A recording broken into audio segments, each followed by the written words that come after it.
food banks, a lifeline for many across the country, with record numbers relying on their services amid rising energy costs, food price inflation and growing poverty.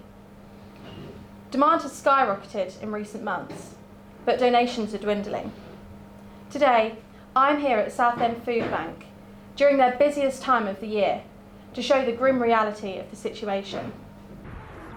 Here, volunteers are seeing more guests than ever, and despite the generosity of local charities and the community, donations just can't keep up. Over the last 2 years, they have seen a staggering increase of 161% in referrals, and now they fear this figure will keep on rising. In the last 18 months, we've doubled our numbers. So just before Christmas, we had 77 people turned up in a 2-hour session. This time last year, it was probably about 19, 20 people. And those people represent families, so they're not all single people. They could be, large families, couples, all sorts. The cost of living crisis has made a huge difference. People are actively choosing between heat or eat. And we are getting people who are working using the food bank, which didn't used to happen.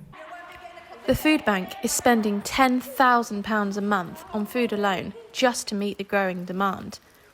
Here today, we saw 35 people visit the food bank.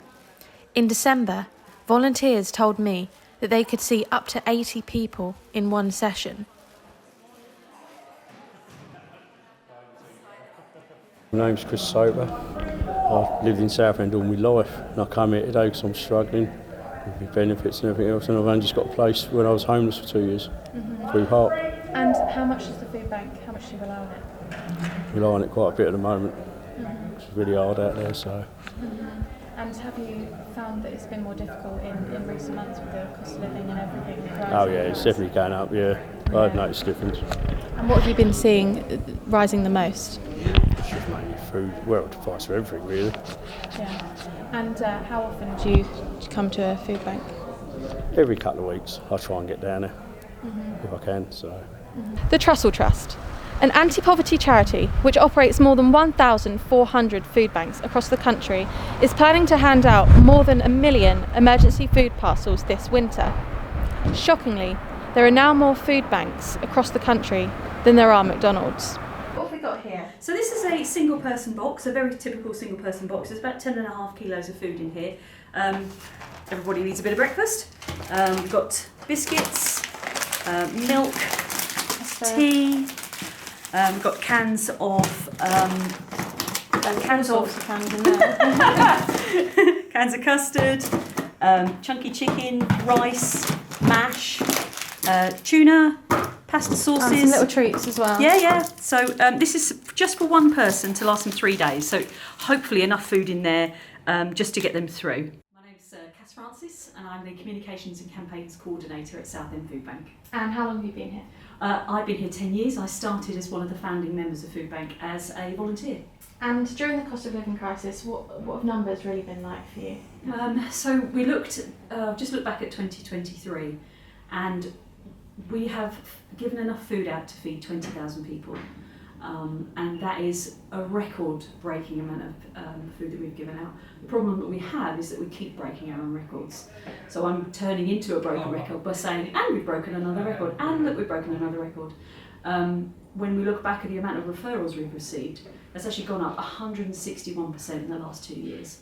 So this year 2023, we had nearly 8,000 referrals. In the same period, 2021 would have been more like 3,000 referrals. So it's just a huge increase. And I mean, speaking about the challenges, when it comes to donations, I know it looks like you've got a lot of food here, but is this enough to keep up with demand? This is a drop in the ocean. We're giving out over 3.5 tonnes of food a week, so this will not be here in a day or two's time. So this food will be gone. So we have a persistent churn of food coming in and going out. People give way more of themselves as the time goes on. When I said we're asking more of people, the people that are paid to work here, so somebody like Simon, our warehouse manager, or somebody like Sarah, who's our signposting guru at the moment, they are almost, there are periods where they will almost hurt themselves to get stuff done in here. So there are people who give their time and then give more of their time and then give more of their time and give more of their time. And time is such a precious commodity. So it's not just a case of them maybe popping up with an extra 5 cans of peas and beans or whatever. It's that extra time required to get everything done, because everything's so much more busy than it was. So even 2 years ago, we're 161% busier than that 2 years ago. And these are the same volunteers and they're the same workforce and they're just doing so much more. They have many dedicated volunteers. Some, like Ros, have been here for over 10 years. They all work tirelessly to help those in need in the local community. But like many, they are on their knees. Foodbank organisers across the country are now urging the Chancellor to extend the Household Support Fund past March. It's a fund that the Council can use to help vulnerable people with micro-grants of money to see them through particularly tough times. This would make the world of difference to so many people. Single parents, families, NHS workers and even school teachers who visit food banks just like this, who are finding it just impossible to make ends meet in the current climate.